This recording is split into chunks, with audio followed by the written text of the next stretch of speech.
The hustlers have hired this luxury casino suite to set up a private blackjack game and demonstrate what could happen if Alex was a crooked dealer working on the casino floor. If all goes to plan, they'll take money straight off the table without anyone suspecting a thing. 20, very nice. 14. 19. The aim of blackjack is to get your cards to total more than the dealer without exceeding 21. Jess arrives at the table. Don't want to put that here and get the spills. Yeah. Place your bets. And places her first bet. Good luck.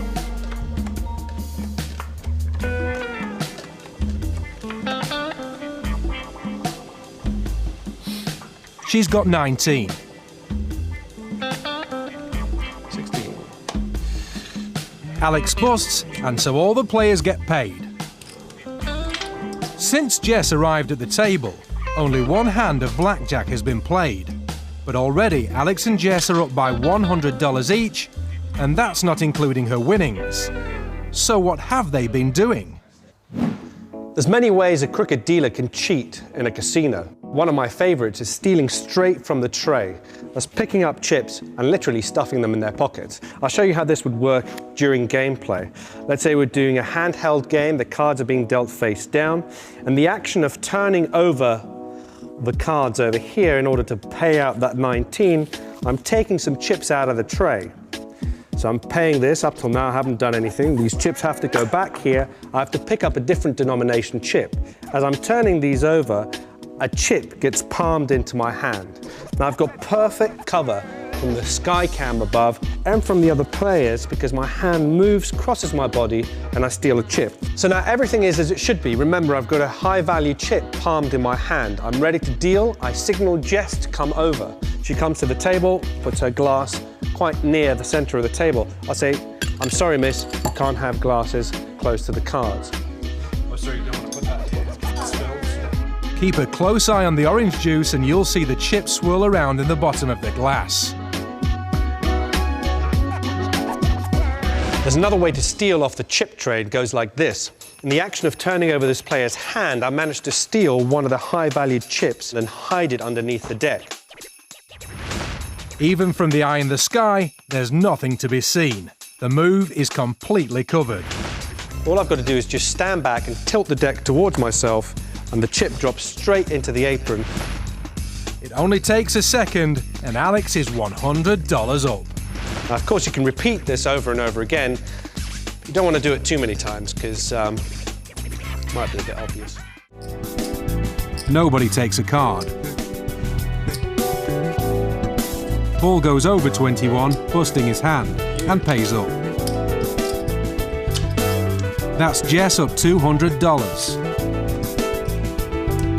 Paul deals another hand. Alex decides to double his bet to $350 and is dealt another card. The next player takes another card and busts. Jess sticks with what she's got.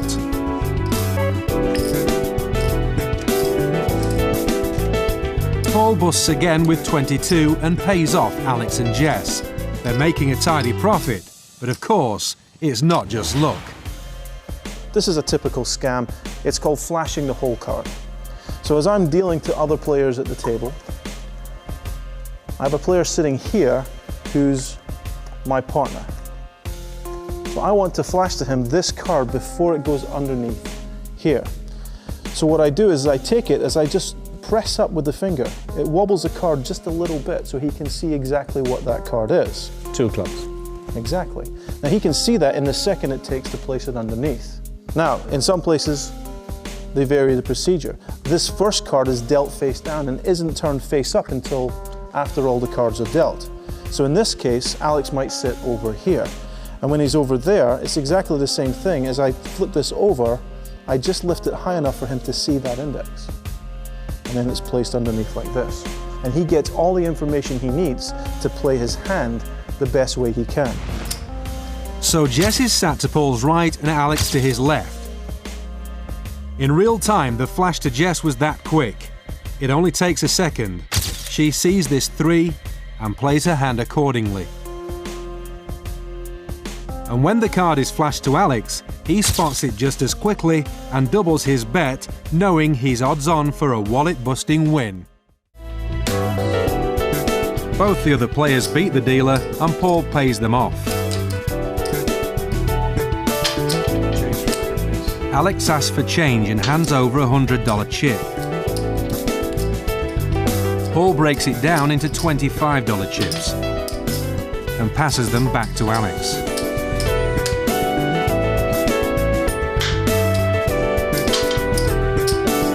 The players place their bets and Paul deals out another round.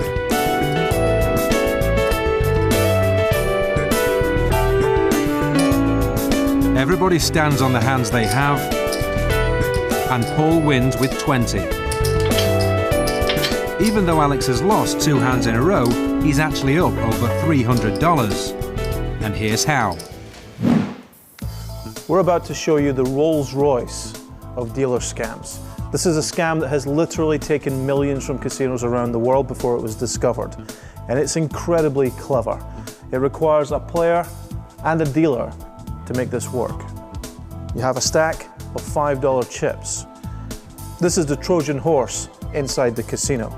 It's not a stack of chips, it's a hollow metal cup that's been painted to look exactly like a stack of $5 chips. It has a real $5 chip on top, but its purpose is to steal from this part of the tray here, the $100 chips.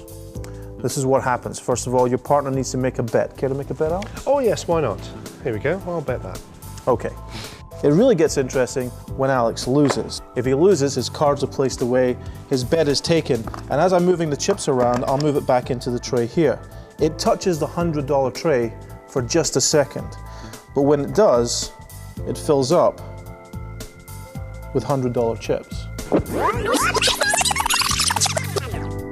Here it is again in slow motion.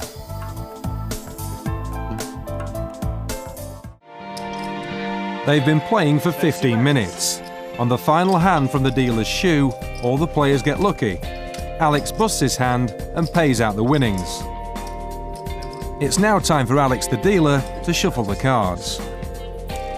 This shuffle looks exactly like one you would see in a casino, but everything isn't quite as fair as it appears.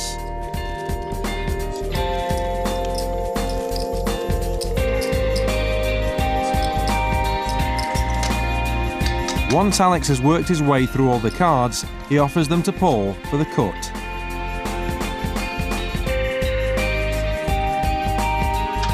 And then they're returned to the dealer's shoe, ready to deal.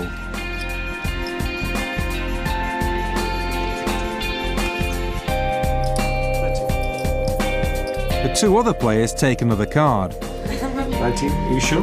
I'm positive, thank you. But Paul's confident with the hand he's been dealt. 14, 17. Paul wins. But this isn't just luck. So what have the boys been up to? One area casinos are always trying to protect themselves in is the shuffle. So a while ago, casinos developed a method for dealers to shuffle the cards that they thought was going to be pretty safe. Now, it became known amongst crooked gamblers and crooked dealers as the delusion shuffle. This is because the casinos were deluded in thinking that this was actually safe. Now I'm going to show you how it works. So if I was a crooked dealer and I was working with someone sitting here to my right, this is what would happen. In shuffling the cards, I would hold the card up just a little bit to let the index show that that was a king. Now I'm going to turn the king face up so you can follow this. And when I shuffle again, I'm going to do exactly the same move. Now he's going to see this card, which is a 9. Now by the time I've shuffled through the whole deck, he's going to get to see quite a few cards. With the cards face down, here's Alex flashing the top card, which Paul spots and commits to memory. Alex shuffles another 11 packets and each time flashes the top card to Paul. So Paul then knows the top 12 cards, which gives him a massive advantage over the casino for the first hand or 2. But of course we have to cut the cards. Now I'm going to cut these cards as they always do. And what I've done there is I've put a little step into the cards, which gives my partner Paul an indication of where I want him to cut to bring the cards that we know back up to the top. Paul cuts the cards at the step, allowing the memorised block to be brought back to the top of the deck. So now we're set. We've got our burn card, which goes over here. Now, as you can see, we know the order of those cards. Of course, they're not going to be face up like that. In the game, no one suspects a thing. Once the cut is complete, Paul knows both his and the dealer's hand and can adjust his bet appropriately. This technique can be used every time the deck is shuffled and has the potential to be devastating to a casino.